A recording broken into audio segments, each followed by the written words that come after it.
Greetings, boys and ghouls. Today on the stand is a victim of identity theft. No one stole his credit card information, but someone did steal the identity he was told was his from early childhood, what he was raised and trained for since he could walk. He was trained to punch before he learned how to talk. He was taught blocking before he learned his ABCs.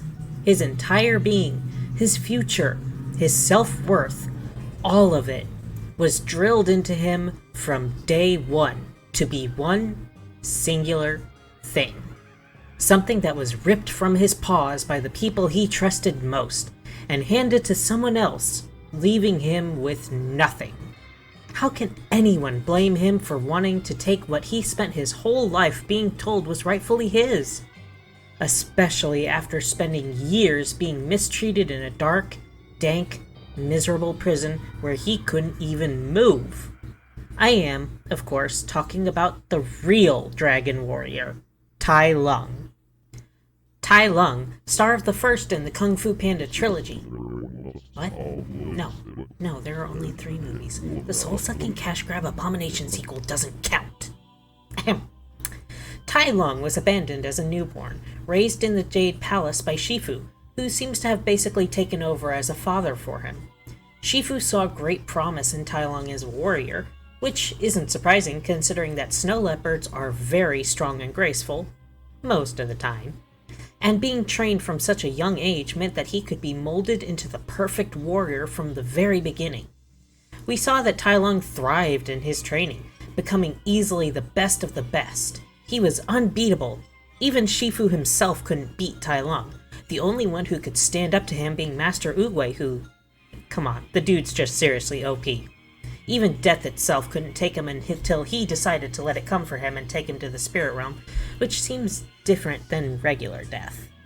Tai Lung was raised basically from birth to be one thing, taught that being the Dragon Warrior was his destiny, his identity, his everything, the reason he lived and breathed, the purpose for him existing, and it was denied him.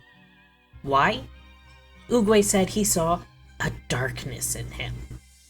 Hate to be the bearer of bad news, but we all have darkness in us. Every last one. The nicest, sweetest, gentlest person you know has had someone take advantage of their kindness and has fantasized about ways to get revenge on them, or anyone else who has hurt them, or who hurt people they care about. They don't do it because thoughts and actions are two very, very different things. Everyone has thoughts that may seem not great. Terrible even. Violent, gross, disturbing. Every single person you know has thoughts like that. They just don't act on them because part of being a good person is doing the right thing even when it may feel good to do the wrong thing. Self-control is part of what makes a good person good. Intrusive thoughts are just something that everyone deals with sometimes. Some more than others, as some mental health conditions can make it a lot worse and should absolutely be brought up to a professional as an issue if you're genuinely struggling with it in a way that interferes with your daily life. But everyone has these thoughts once in a while. We all have darkness in us. Light doesn't exist without darkness as a contrast. It just doesn't work that way. So Master Oogway seeing darkness in Tai Lung doesn't really mean anything. And he denied Tai Lung the thing his entire identity had been built up around his entire life because of something everyone has. Also, if Tai Lung did have a particularly unique or dangerous shadow on his heart, who exactly put it there? That's right, Shifu, the person who had raised and trained Tai Lung from birth. If anyone was to blame, it was him. Heck, even Oogway himself. Where was he the entire time Tai Lung was growing up? Surely he was around, and Oogway clearly doesn't have kids of his own.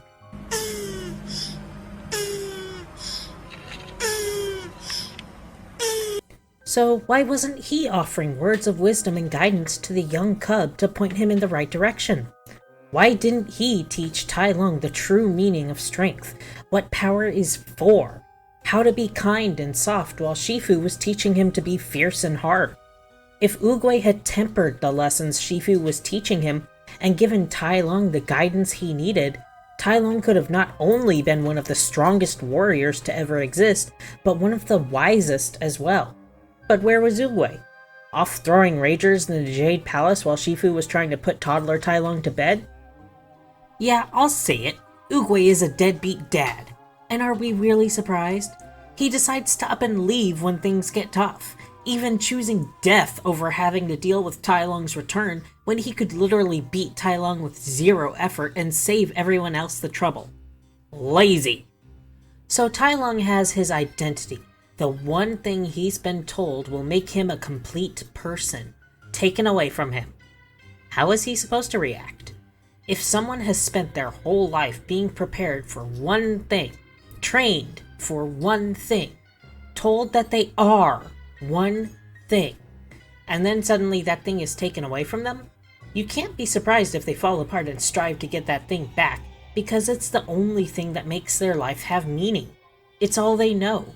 It's their world. Wouldn't you fight to get your world back if it was taken from you and you were left adrift in the void without it? He was told that he is the Dragon Warrior, and nothing else. That's just what he is, what he's meant to be. If he's not the Dragon Warrior, who is he? What is he? Without it, he has nothing. He is nothing. Of course he fights to get it back. And this is supposed to be a crime? Sure, he did some property damage and beat up a few people, but they were trying to stop him from taking back his identity. Wouldn't you fight for it? And Shifu's reaction to finding out Tai Lung won't be the Dragon Warrior is to turn away and abandon him. Not only did Tai Lung lose the one identity he was ever given, but the only parental figure he's ever had, the only person to ever care for him, threw him away like trash the moment it was decided he wasn't going to fulfill the purpose that Shifu had decided for him. He's not the Dragon Warrior? Then he's nothing. Nothing to himself, and nothing to the only person who has ever guided him. He's left alone, with no one. Not even himself, because as far as he knows, he is no one. Nothing. The identity of the Dragon Warrior was everything, and it's gone. Of course he tries to take it back. He is of course beaten by Master Oogway and sent off to the worst prison in all of China, staffed by rhinos who torment, mock, and physically hurt him for their own entertainment, locked into a contraption that doesn't let him move an inch. The cramping must be awful. And how does he eat? How does he go to the bathroom? Or did that thing sort of lock him in whatever physical state he was in when he was put into it, like freezing time itself? Master Oogway gets a vision telling him that Tai Lung is going to return. A vision that wouldn't have come true if he didn't tell anyone that he had a vision of it. A dropped feather from the messenger Shifu sent giving Tai Lung his way to escape, which he does in a brilliant, truly epic way, more than proving his capabilities. The Furious Five are easily defeated, and he makes it back to the Jade Palace. He would have claimed the scroll if it had been there, but Po had it with him. Due to Po's unique physique, Po is able to beat Tai Lung, and they have their big moment. The power of the Dragon Scroll is mine.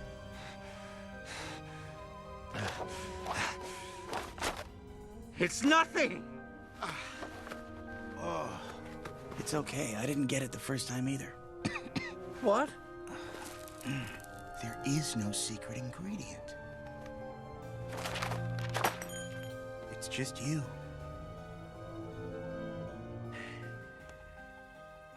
You can see Tai Lung's world crumbling in his eyes. Everything he was taught, everything his whole life led up to was supposed to be in that scroll, and it's just him? But he's nothing. Without the power the scroll was supposed to give him, without being the Dragon Warrior, he's nothing at all. What does he have left now? What can he do? What is he? Who is he? He struggles to face that idea, as anyone put through his life would, and instead resorts to the only thing he knows, the only thing he was ever taught by anyone who was ever around him: fighting, until he is unjustly dispatched by Po. Now, if I was the writer, I would have changed the ending a little bit. Don't get me wrong, I adore the trilogy as they are, but if there was one tweak I'd make, it'd be to Tai Lung's fate. I wouldn't have him destroyed by Po here. I would have him beaten, sure. But since they already found that prison isn't so good at the whole keeping him controlled thing, maybe Po, especially after talking to Tai Lung and realizing why Tai Lung is so desperate, suggests an alternative punishment: community service.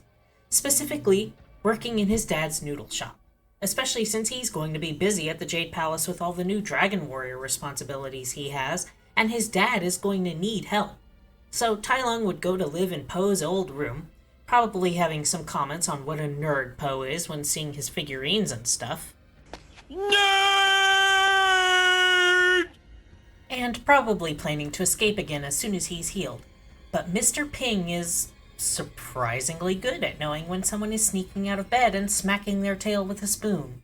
Begrudgingly, Tai Lung eventually settles into a routine with Mr. Ping, with some respect for this goose who seems to be entirely unafraid of him, given that the other villagers tremble with fear at the mere sight of him. But Mr. Ping just talks to him like he would any employee. He teaches Tai Lung how to cook, Tai Lung's skills being surprisingly useful in the kitchen, his claws being excellent for slicing vegetables up into perfectly sized portions, cutting noodles to the ideal length, his strength letting him heft large pots full of soup onto the fire easily, his agility letting him work around someone else in the kitchen without tripping over each other or getting his tail stepped on. Maybe he even sort of likes it. One day he has a chance to escape. A real one. An opening that may not come again, a chance to run off and plot his revenge again, and he doesn't take it. He's comfortable here. Mr. Ping is kind to him and guides him in a way Shifu didn't. He's learning new things about himself, his own identity, and his desires. Even the townspeople are becoming less afraid of him, as it's impossible to be afraid of the big fuzzy guy giving you amazing soup while wearing a stained apron and a noodle hat. Perhaps the time comes when his punishment is basically over. He's worked off the debts to make the repairs to the Jade Palace and the town, possibly even having come up with a new dish for the noodle shop, maybe a dessert featuring peaches, a common symbol from the movie that helped bring in way more business. Mr. Ping tells him that if he wants to leave, he can, and he can go find his destiny. For Tai Lung to reply, he thinks he already has. It'd be a nice little bookend. Po saw noodles as a cage, trapping him into a life that he didn't particularly enjoy, while they may represent freedom and the chance to live as himself for Tai Lung. Something that is a dream to one person can be a nightmare to another, and of course the other way around. It'd also mean that they could keep Tai Lung around to explore the themes of his self-identity and how he learns to exist around non-warrior people without hurting or scaring them. Something they explored a little bit with Tigress, but I think it'd be a bit more meaningful with him since he had his entire life directed at one thing since birth and never had a chance to see what the outside world was like or explore other opportunities. In any case, Tai Lung was absolutely not to blame for the way he reacted to his literal identity being torn from his hands and given to someone else. Having everything that means anything to you taken away would make anyone go nuts and fight to get it back.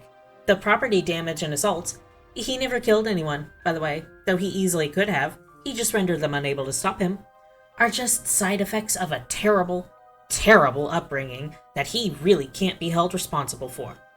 As such, I declare that Tai Lung is innocent of all charges. Shifu and Master Oogway shall be taken into custody of charges of child abuse for forcing a baby into constant extreme training, neglecting basic schooling and socialization in favor of constant physical violence. This case is hereby closed.